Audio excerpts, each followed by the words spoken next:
In this video, I want to show you how you can get a killer lead tone using TH-U. For the song, I'm using the same song that we used to get that crunch tone. Now, over these rhythm guitars, I've added a lead solo. My lead soloing isn't the greatest, but this is going to give you a good example on how to get a lead tone. Let me play you through the song so you can hear what we're going to achieve at the end of the video. For this song, I'm going to be using my Squier Telecaster Deluxe again, and it's tuned down to D standard. Check this out.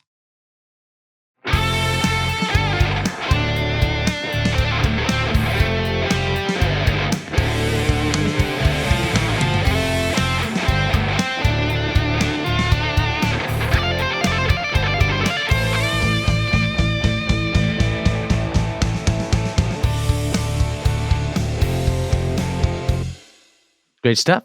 So that's the solo there. Let me just play it in isolation so you can hear what it sounds like.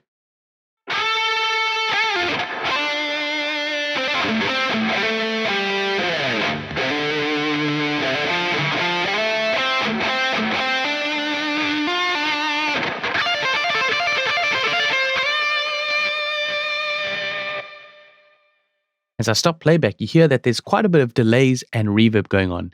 So these types of time-based effects can really help with lead tones. So let's jump in and see how we did this in TH-U. As I've shown you before, I actually want to remove the instance of TH-U and then start from scratch. So this is what the guitar sounds like, it's raw, clean sound.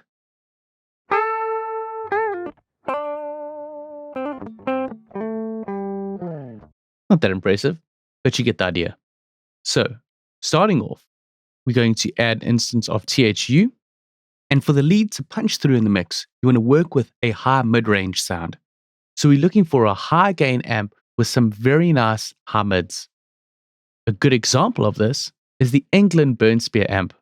So this is the Burnspear over here, the lead channel. So as you can see, it's modeled after the England Fireball amp. I'm going to drag this on. And for now, I'll use the match cab. So I'll say yes. And let's take a listen to this. First, I just want to set up a solo loop region. So that's from bar 2 all the way to bar 11. Taking a listen back.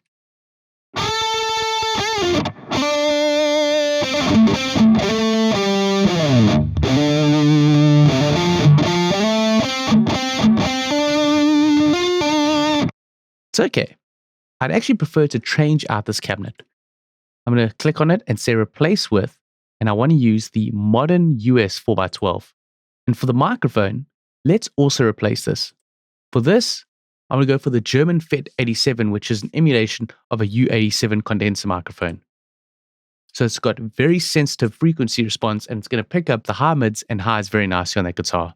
And I'm going to set this slightly off axis. There's two channels on this amp, the normal and the bright. For extra clarity on the high-end frequencies, let's go for the bright. Also, I want to gain this up a bit more. Then working with a lead tone, you really don't need that much bass. So I'm going to roll off some of the bass. Also, the mids can come down, but I want to boost the highs and boost the presence. So now we've got this.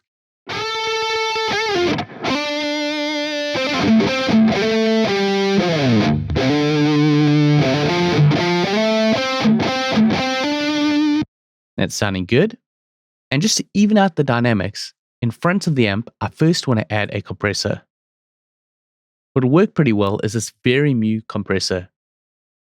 With this, the sustain I'll leave at a small amount, so it's picking up the attacks. And then the release, I'll just up this to about 600 milliseconds. And the ratio, I want a higher ratio as well.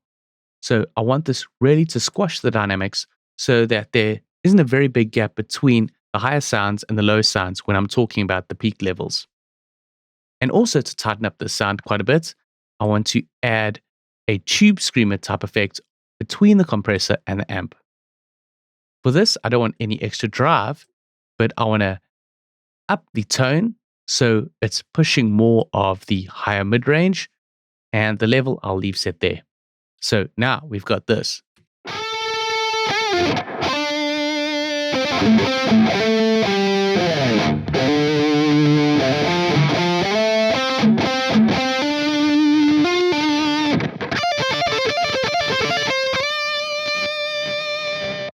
So it's really just tightening up the sound and evening out the dynamics with these two effects. Now onto the time-based effects, and these I'm going to add after the speaker cabinet. So after here, let's first go for a delay. This digital delay will work really well because of the stereo delay properties that we've got on the rack effect, where we can set different time parameters for over here and the spread. So let's sync these.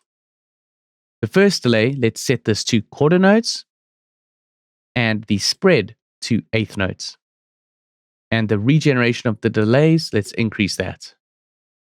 For the coloring filter section, I'm going to roll off some of the lows and increase the filter cutoff of the highs.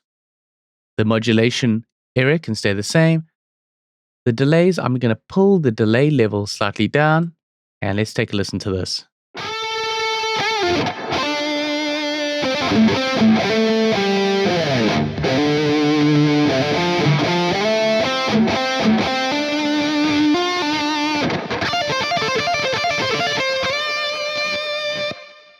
As I stop playback, you can hear those repeats. But we can actually scoop out some of the frequencies on that lead tone. So in front of the delay, let's add a 7-band EQ and notch out some of the bands. We don't need these lows, so I'm going to remove the 100 and 200 Hertz. Also scoop out some at 800 Hertz, and then boost the 1.6 and the 3.2 kilohertz just to get some extra high content detail. Sounding a bit muddy there.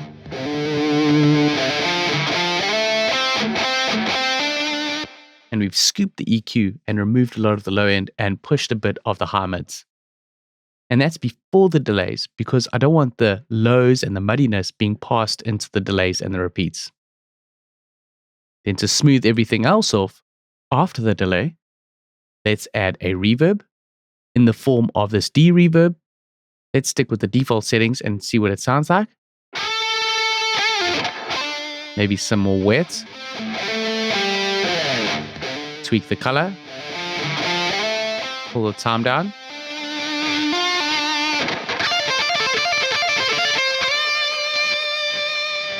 It was sounding a bit too dry without the reverb.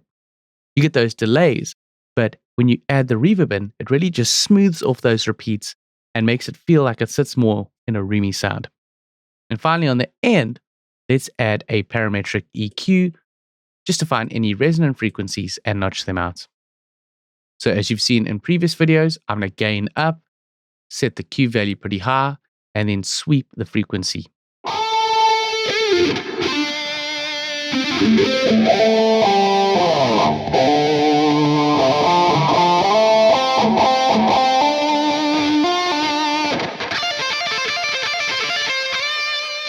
So at 900 Hertz, I'm just scooping out about 2 dB. Then for EQ2, let's do the same. Gain it up, wider Q value, and here we go.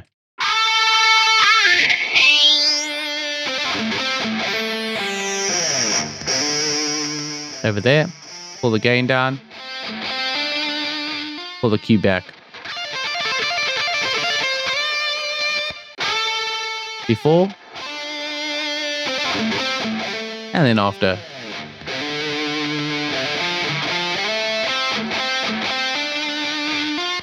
So just some minor details with that parametric EQ, but it's just nice to pull out any resonant areas just to fine tune that sound. So there you go. So now with the rest of the instrumentation in the song.